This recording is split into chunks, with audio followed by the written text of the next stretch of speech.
Good morning po. Ako nga po pala si John Ringo Espirito, taga Florida Blanca, Pampanga.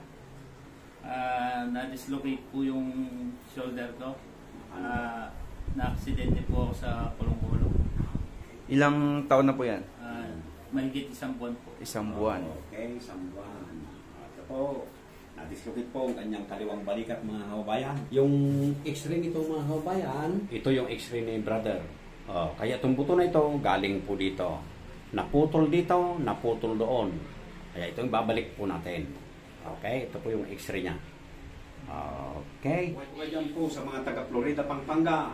Good morning po. Shoutout po dyan. Kung meron Shoutout po sa mga karamdaman. chewing ko, lalo na kay Jesus Espiritu at saka kay Mateo Espiritu.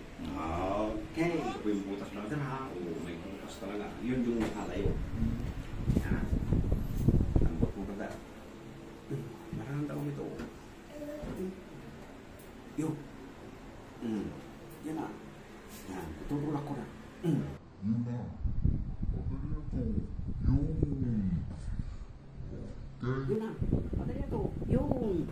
Okay. Wala na po yung butas. Yan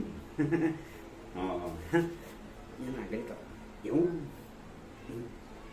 Hawakan mo sa siko, brother. Itaas mo ha. Ganyan lang. Basta taas lang. Huwag mo hilahin. Taas lang. Yun. Itaas mo. Okay. Balik na po ang kaliwang balikat ni brother.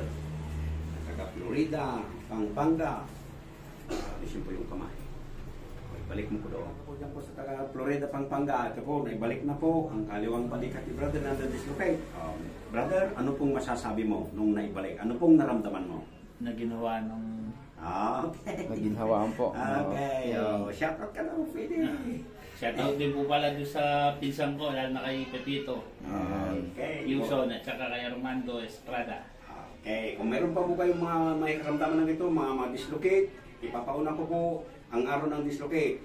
Martes, Huwebes at Sabado. Magdala lang po kayo ng bagong x-ray. At bago kayo pumunta, tumawag po muna kayo. Okay? Good morning po sa inyong lahat. Mabuhay po kayo dyan sa Florida, Pampanga.